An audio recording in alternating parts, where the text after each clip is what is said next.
On this podcast episode, we're going to be playing a game we call the Money Doctor, and we're going to be helping business owners identify common problems in their business, the symptoms of these problems, and how they can fix the problems in their business. So, stay tuned for this week's episode, and we're also going to be talking about this week's tax tea, where a fisherman could be getting up to 5 years in prison for doing some pretty fishy tax stuff. Stay tuned. Welcome to the podcast where we tell small business owners how to use the secrets and strategies that big businesses use to increase their profitability. Welcome back to another episode of The Stuff Your Accountant Isn't Telling You. I am Lola Turner, your host, and I am joined by Terrell Antonio Turner, my fellow host of the Stuff Your Accountant Isn't Telling You podcast. Welcome, Terrell. Hey. How are you doing? I'm good. How are you doing? I'm tired. I'll be honest. I mean, we're cranking through, beginning of the year, getting things started off right, helping some people dig out of a hole that they found themselves in. But it's all good because it's all part of growth and helping more business owners. It is. And we have the pleasure of doing that. So very exciting.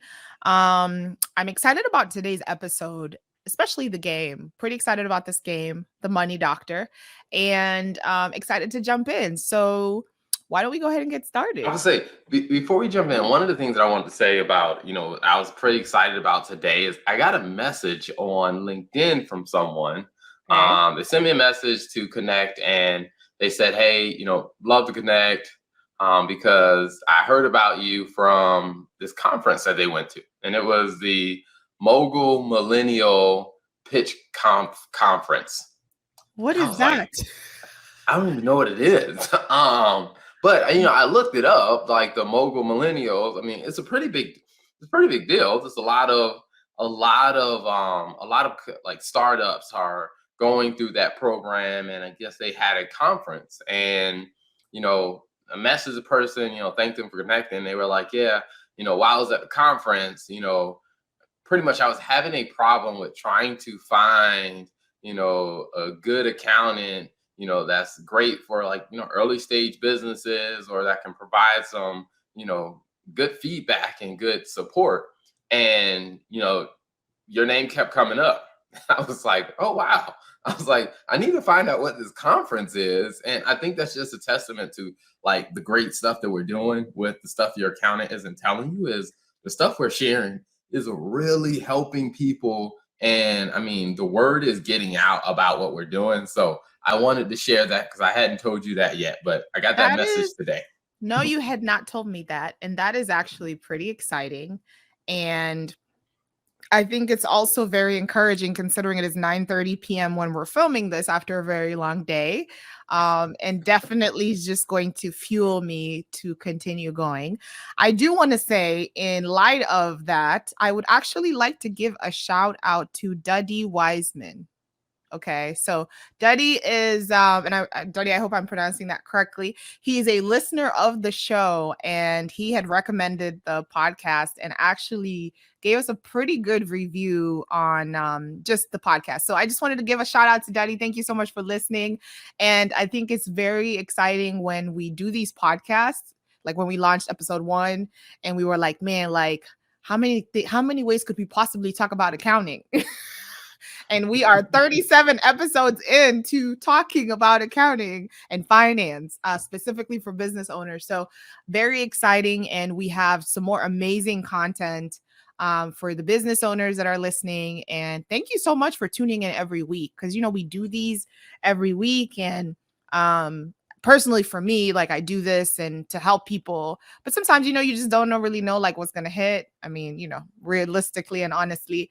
And I'm just happy that, people tune in and people are actually finding this information helpful. So thank you guys for listening to the episodes. And I mean, and I think that's the amazing thing about the angle we decided to take with this show is, really getting the feedback from people, because there's so many different ways that you can have a podcast. And so in listening to the feedback, because this isn't our first podcast.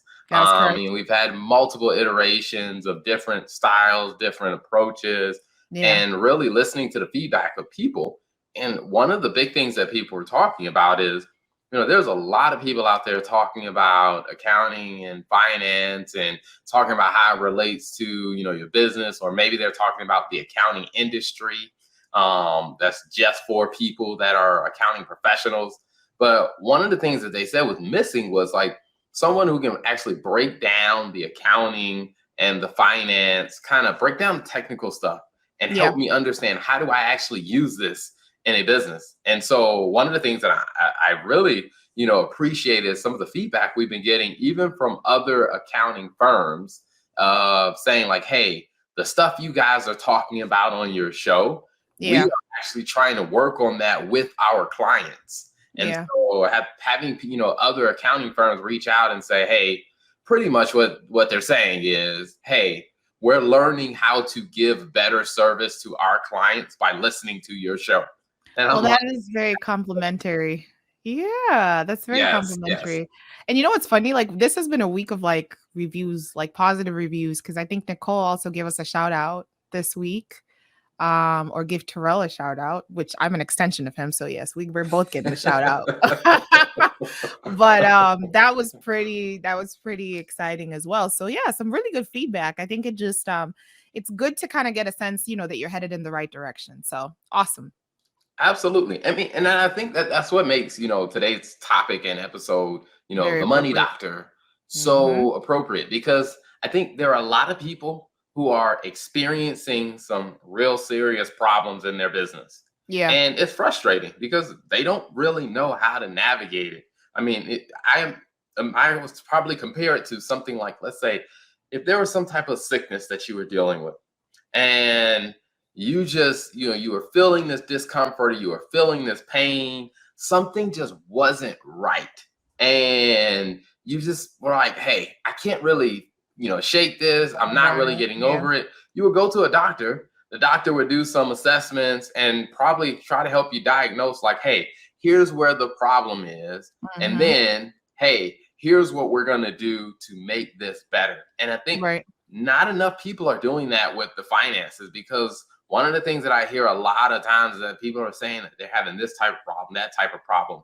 Well, oftentimes there is a financial diagnosis that is related to that problem, and there is a prescription that you can use. And if you follow it, you can actually start to see that problem resolve, and you'll start to see greater financial benefits. So I think today's episode is very timely.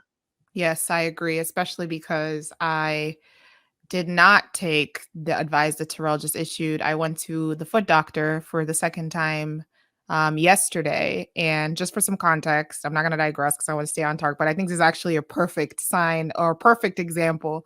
Went to the foot doctor. My foot had been hurting for a couple of weeks. And I was just like, oh, like maybe I'm just sore. Maybe I just kind of sprained it, did it the wrong, did something wrong. And after like neglecting the symptoms for a little bit, I finally decided to go in and get it checked out. And they did an x-ray and it looked like my big toe there was a spleen. Is that what it's called? Like a tear.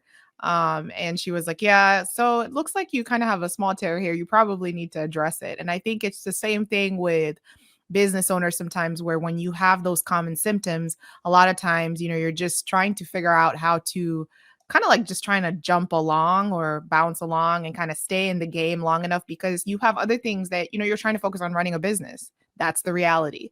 And so it's important for your health and for the health of your business to take time to really understand these. And so I'm excited to jump into some of the common problems. So, Terrell, where do you want to start? All right, so the first one we're going to start with is, here's a actual problem or something that someone has said, or actually multiple people have said, Yeah. is, all right, I often feel like I can't get a break because it seems like bills and expenses are just coming in from everywhere. And I'm just scrambling to, pay this bill, pay that bill. So the lights or the business doesn't get shut down. So we keep operating. And I just Mm. don't feel like I have any relief.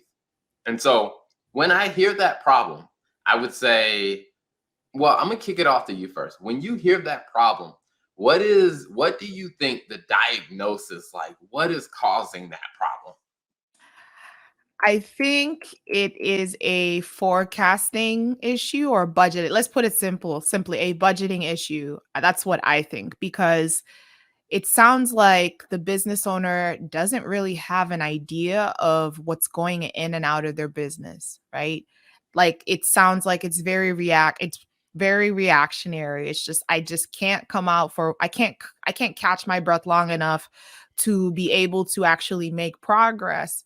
And so that tells me that things are catching you off guard. What about you? What are some like what do you think about? Yeah, I mean, I definitely think, my first thought was this is a budget and forecasting issue. Mhm. And what it really comes down to is we need to sit down and we need to actually just create a budget for you. Like, Yep. and not necessarily just, hey, just create a random budget of, hey, well, you should only spend 3% on this or 2% on this. Like, we actually need to look at your historical data.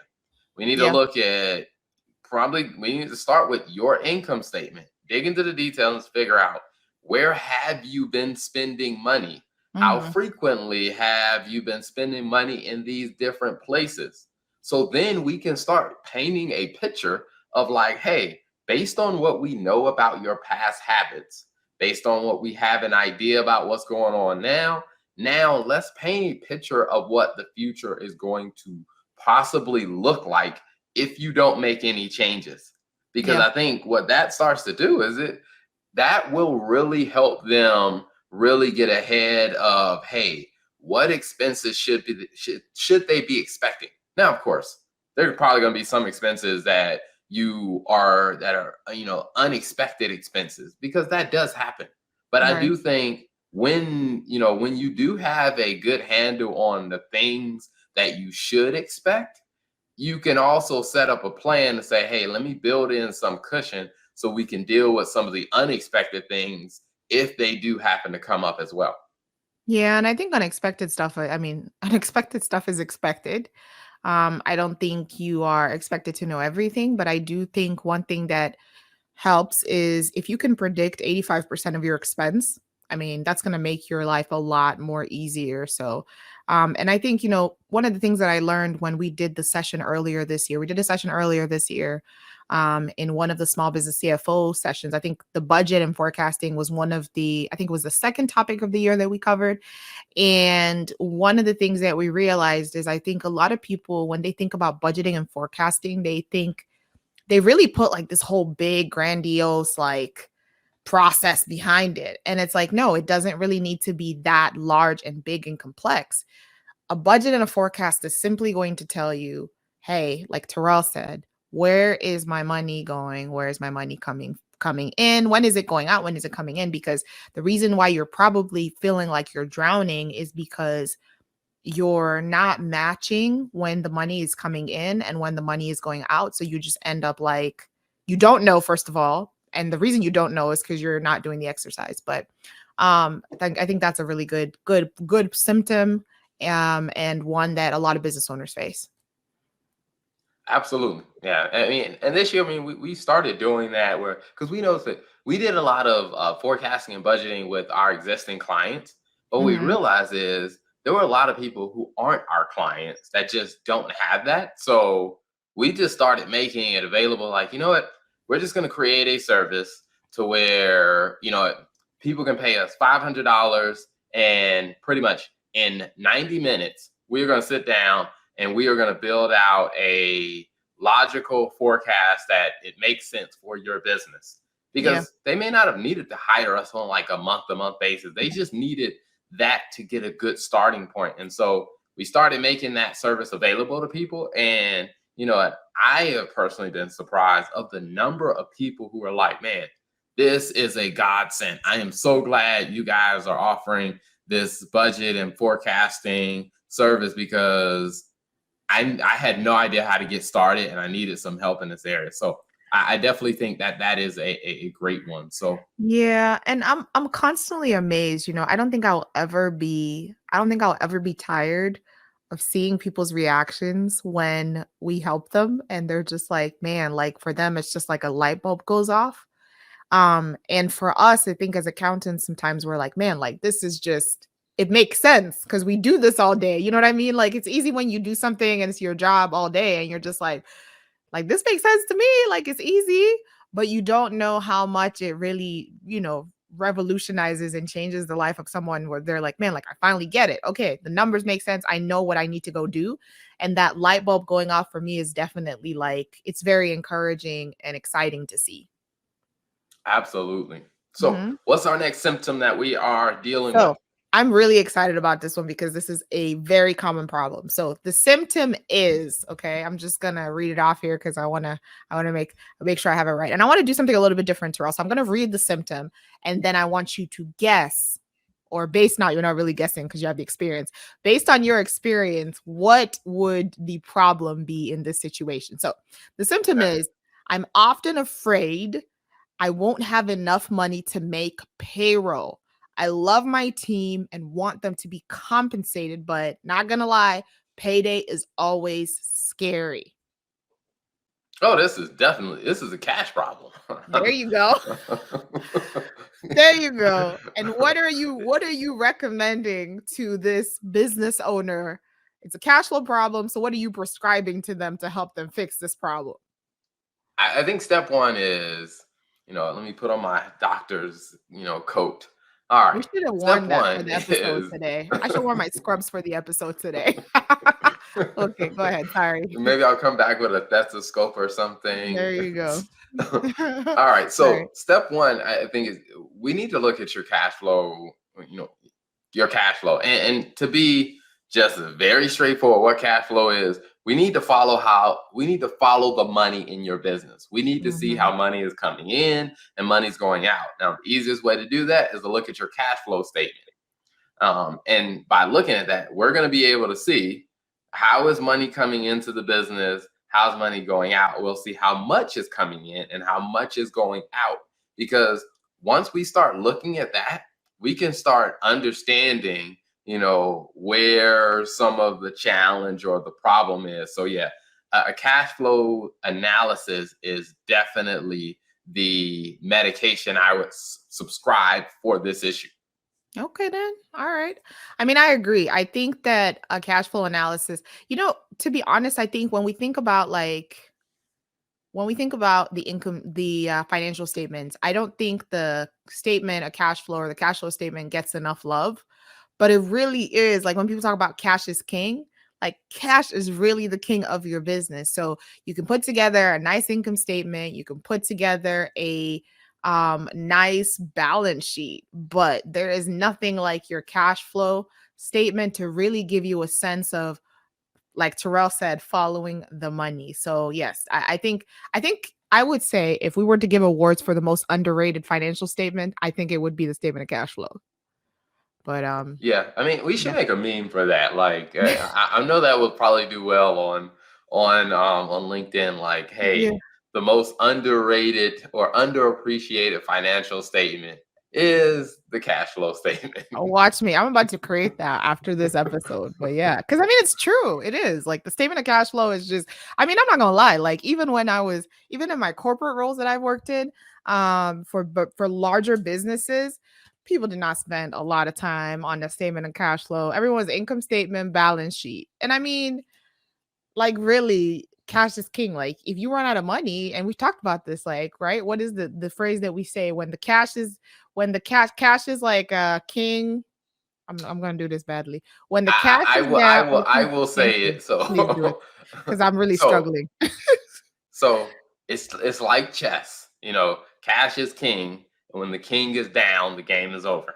There you go. And so when it comes down to running a business, you run out of cash, it's game over. Like if you don't have cash to fund your business, and you could have a great idea, you could even have a profitable business, meaning like you're able to generate more sales than expenses.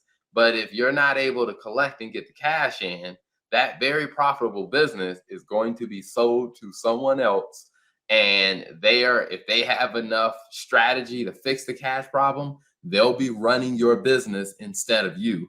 And so I would definitely say that, yeah, we need to do a cash flow assessment. I mean, and I think that's something that, a lot of business owners that I've been talking to as we start digging into things, especially Mhm. like businesses that get, let's say, north of 750,000 a year, Mhm. like that's where I really start to see, some real cash flow issues come into play, because you're hiring people, you're trying to invest in growth and expanding. So cash flow management becomes very critical during that phase. Yeah. And also during that time, it's you start, bringing on more customers than you can actually interact with directly. Yep. Yep. So if you don't have a direct personal relationship, if a customer isn't paying their bill, then you don't always know. So it's like when you hit that probably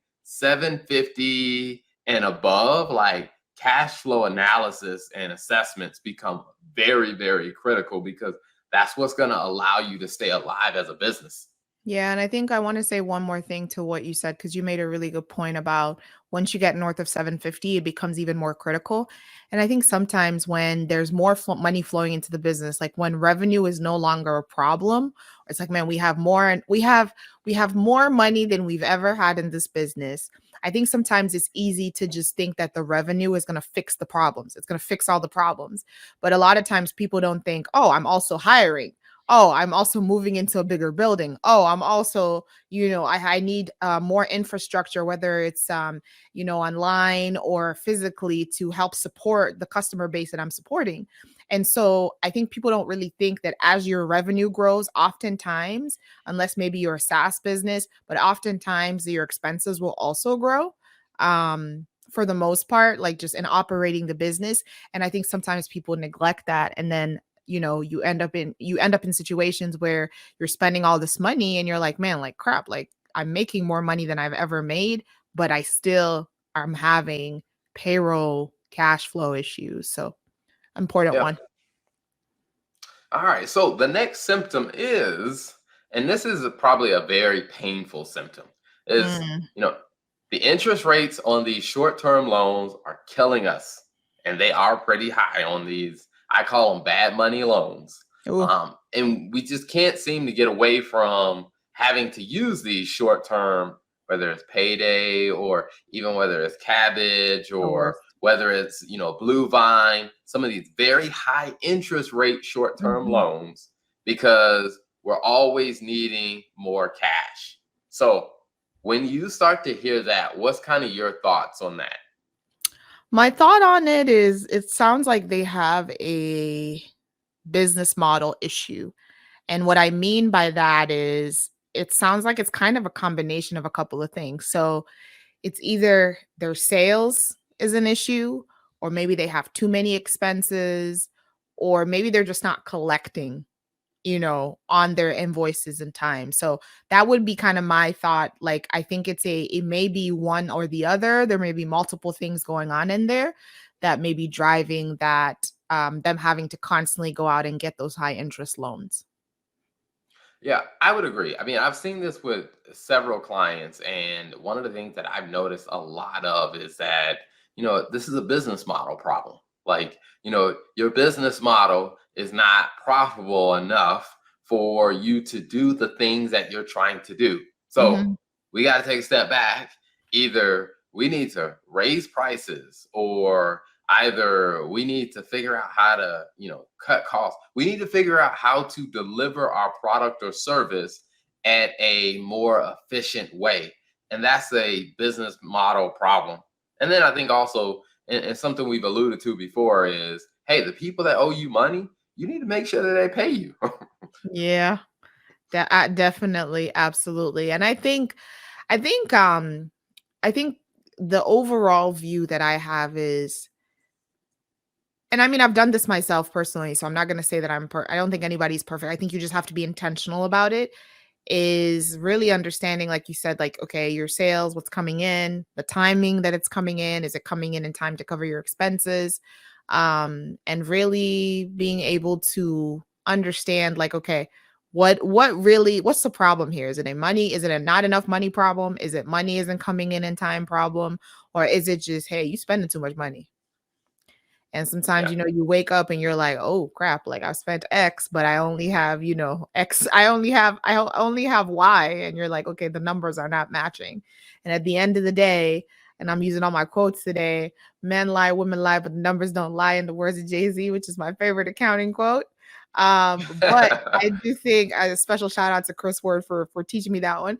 But I do think that, I think you need to be able to compare what's going on with both scenarios to really assess what the issue is.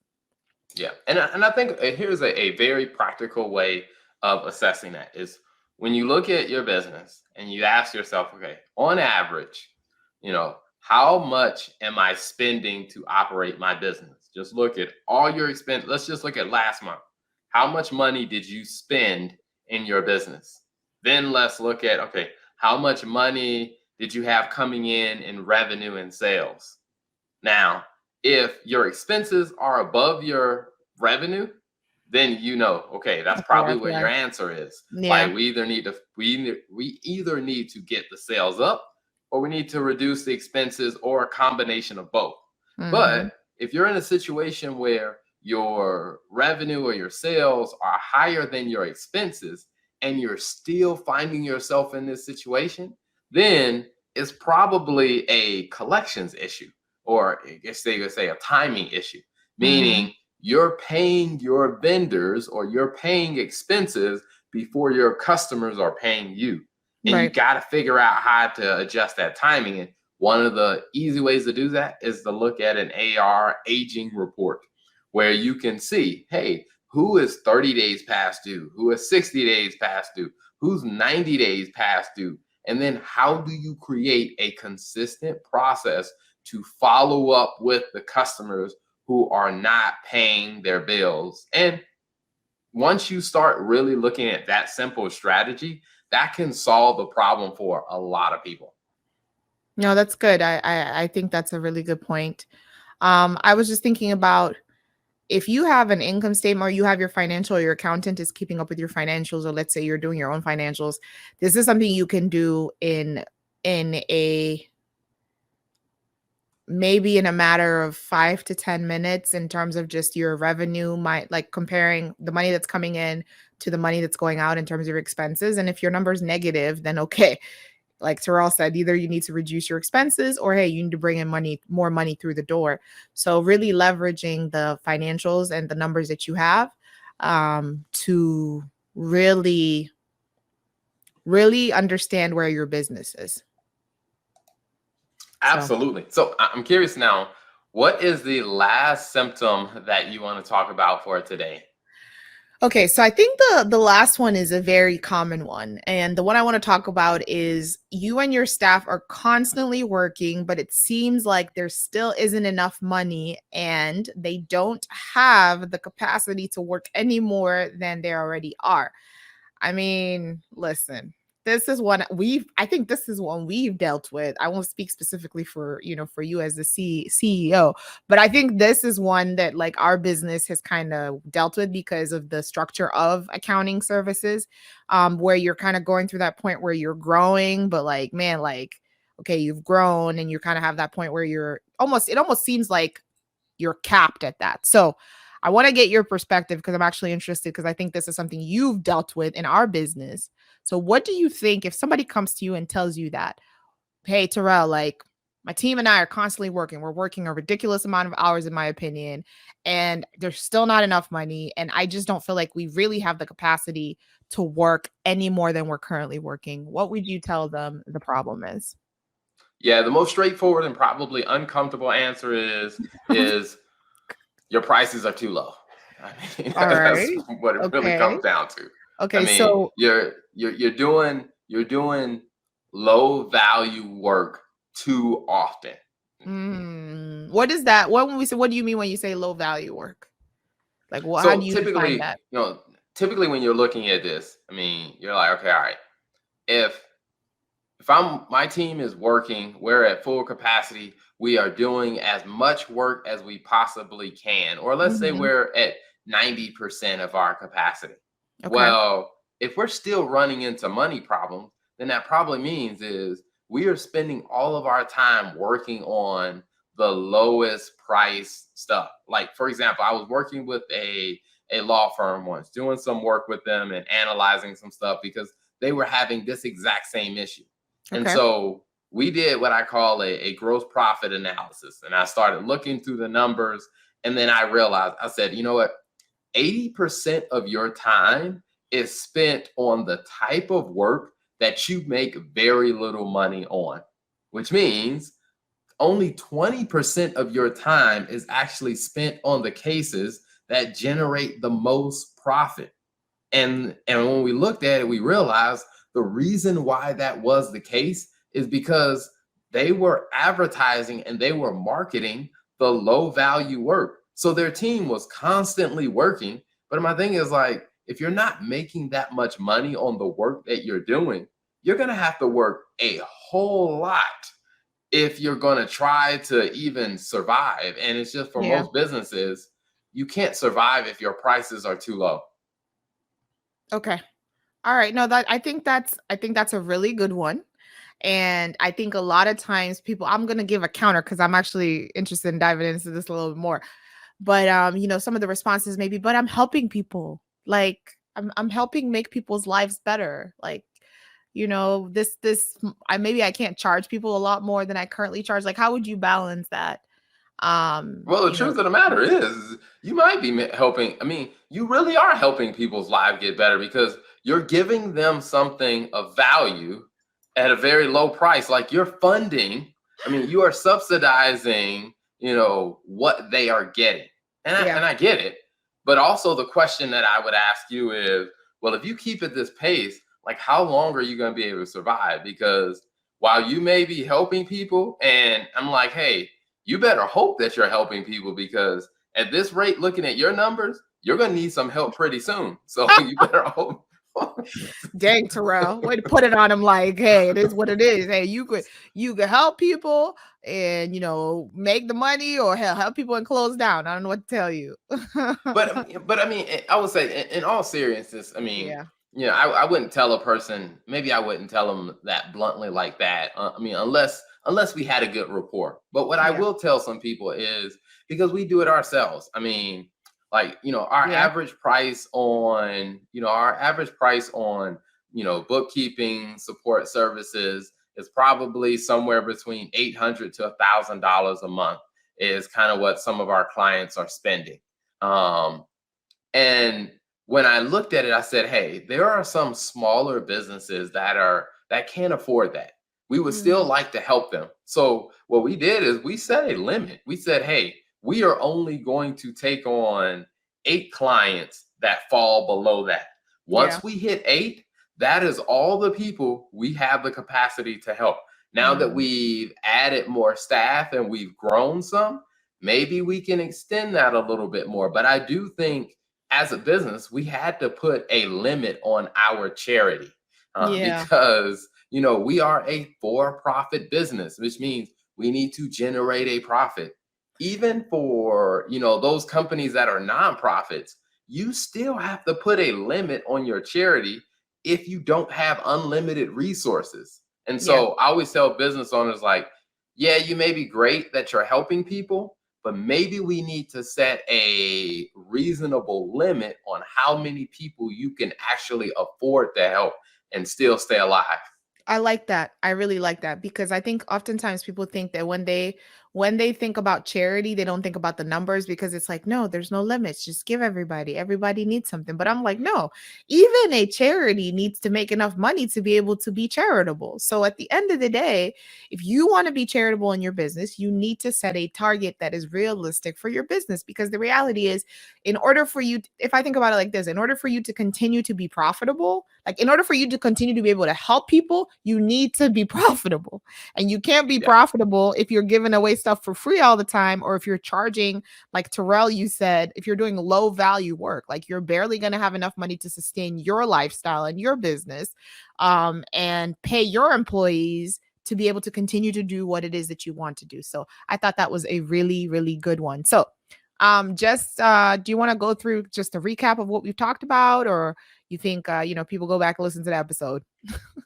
I mean, I think people can definitely go back and listen to the Yeah. episode, but a couple of things to bring up. I think, if you're experiencing issues where, hey, you just don't know what expenses to be prepared for, things are catching you off guard, hey, that's a forecasting problem.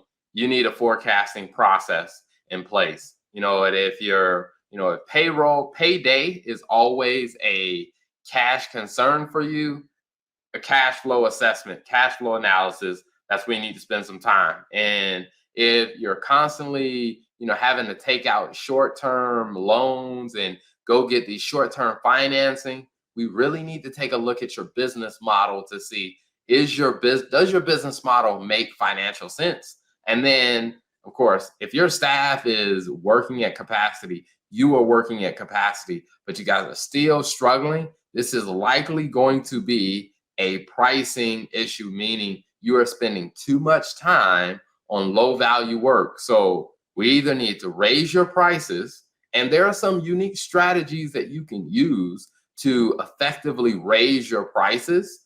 And also, we need to set a limit to how much charity work you do. And charity work isn't always work you do for free. It's just work you might be doing at a significant discount. And so you need to set a limit to that so you're not hurting your business overall. So I think that's a good recap. And I am very interested in this week's tax tea. So what do we have for this week's tax tea? So for this week's tax tea, we're talking about a Newport commercial fisherman who pleaded guilty recently. This tax tea is actually relatively new, February 2023. And he pled guilty to tax evasion. So I thought this was a very fishy story. So I wanted to share. See what I did there? I see what you did there. So basically the story here, just to recap. So the gentleman will be getting 5 years in prison for this. And essentially he worked the story here is so for 8 years, between 2012 and 2020, our friend did not file a tax return. So he was doing work for 8 years, made about 500,000. And this is just for context, because I know a lot of people talk about, how we come on here sometimes and we talk about millions of dollars. So I'm just going to do real quick, Terrell. What is that? 500,000. I'm using my little accounting calculator here. Bear with me. For how many years? $500,000 over 8 years. So he was making $63,000 a year. Okay. Wow. If I was to average it out, I'm sure maybe this business, fisherman season. There's probably some seasonality to being a fisherman. I don't know. A lot of seasonality. Yeah. So yeah. Okay, Terrell, come on now. Okay. I'm not familiar with the ways, but so $500,000 over 8 years, that's about 63 grand a year. Not too bad. I'm sure he has another business, but I think he was doing this business on the side. And as the IRS website described it, he was dealing heavily in cash. Like they just made it sound like he was doing like a drug transaction. I'm like, was he selling drugs with his fish or what was happening? So it says he was dealing heavily in cash, which probably meant that when he was contracted for work during the fishing season, he probably was like, just pay me in cash or whatever. So it's probably money he was getting under the table for this work. And so for 8 years, he did not file a tax return. And the funny part also is he also had a stolen identity somewhere in that process where he was working under someone's name. So he impersonated somebody else.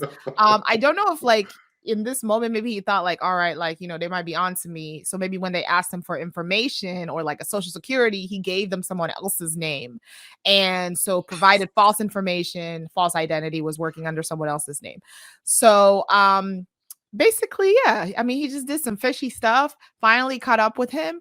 So now the penalty that the IRS is charging him with is $170,000. It's not really a penalty. It's a combination of what he owed plus, I guess, the delays and the back pay and all that stuff. So $170,000 is what this gentleman owes. And yeah, so in terms of honestly what could have been done in this situation, honestly, I guess, but how many years in prison is he going to get? Oh, possibly 5 years, maximum of 5 years in prison. I think that's a little, personally for me, I think that's a little bit aggressive, if I'm being honest. On the identity theft side, maybe not so much, But I mean, he gonna need to get out there and go fishing, pay this bill. 5 years though, like that's the max sentence. So to be honest, like some of these penalties that I've seen, like 5 years is the max. He'll probably get 2 years and be out, maybe. I don't I know, but mean, that's I the don't know if lot. he can afford 2 years. I mean, the guy is making $62,000 a year doing this, but he But owes $170,000. Like he needs to get fishing like right but away. honestly, I don't think this is his full-time job. Because you just told me Okay. there's a lot of seasonality around it. So I don't think this was his full-time job. Let me tell you what I think Mr. Bautista was doing. I think Mr. Bautista was working a full-time job Hmm. and paying his taxes there, because it doesn't mention anything else about his other job or him having another job, Hmm. because there's just no way $62,000, that's not a lot of I money. mean, But you can live on 62,000. I mean, in some of these, I guess maybe fishing some towns, fishing communities. yeah. I mean, they aren't usually fishing communities aren't in the major cities. I don't know what the cost of living is in the Newport area. Newport News, Virginia is where he was Yeah, living. I'm not So sure what the cost of living is there, but yeah, so I don't know either. It looks like I'm looking it up now. What does it say? Cost of Oh, okay. So the average cost of living is $2,000. I don't know what this is. It says which is in the top 5% of expensive cities in the world. That doesn't okay, even make sense. But yeah, no, that doesn't. Okay, so the rent cost. Okay, I got it. So the rent okay. cost is about 2 grand for one person. Hmm. Um, Rent and utilities about $1,300. Food on average a month costs about $547, about $65 on transport. And quality of life is a 67 out of 100. And the monthly salary after taxes is about $3,500 a month is what people make Okay, in salaries. So, gotcha. All right. I So, mean, what's our accounting takeaways on this one? listen, I don't know how he got caught, but I would say my accounting takeaway on this one is he should just pay the taxes, because now you have $63,000 that you basically evaded, or you were trying to evade paying taxes on.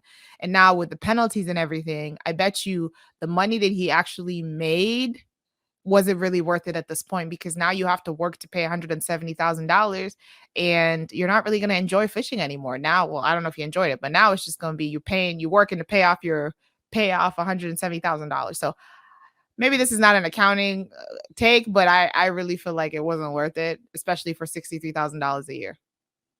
Yeah, I mean, I think overall, I would say it's just reporting your income. It's just because some people believe that filing a tax return is optional. Oh Um, yeah. that is not the perspective that the IRS has. Now you may be delayed or it may take you a couple years, but I do think it starts to impact other areas of your life. Like let's Mhm. say, for example, you're trying to buy a house, or Yeah. let's say if you're trying to start a business and get a business loan. A lot of times they want to see, well, what do your last 2 or 3 years of taxes look like? And if you haven't filed them, then just like you could set yourself up for some more pain than necessary, not to mention, owing back taxes and stuff like that, to where I'm like, just, you know, include all your income and file your taxes. Yeah. Um, I know it may not be the best answer, it may not be the answer that people love, but it's just like, hey, include your income, take legitimate expenses and legitimate deductions, but include all your income and actually file your taxes so you don't have this hanging over you. So Cover your I think bases. that's a good one. Yeah, cover your bases. Don't let the IRS come after you, please. It's not a fun experience. But that concludes our tax tea for this week. And Awesome. yeah, Well, thank you everyone for tuning in. Until next time. And also go over to the Earmark app if you are a CPA and you are looking to get CPE credit for listening to this episode. You can get CPE for listening to all of our episodes when you listen to them on the Earmark app. So head over to Earmark, listen to the episode, take the quiz, get your CPE credit, and start early this year. Don't wait until December don't be like and me. try to get all 40 hours in like the last 3 days of the year. Do it early. And until next time.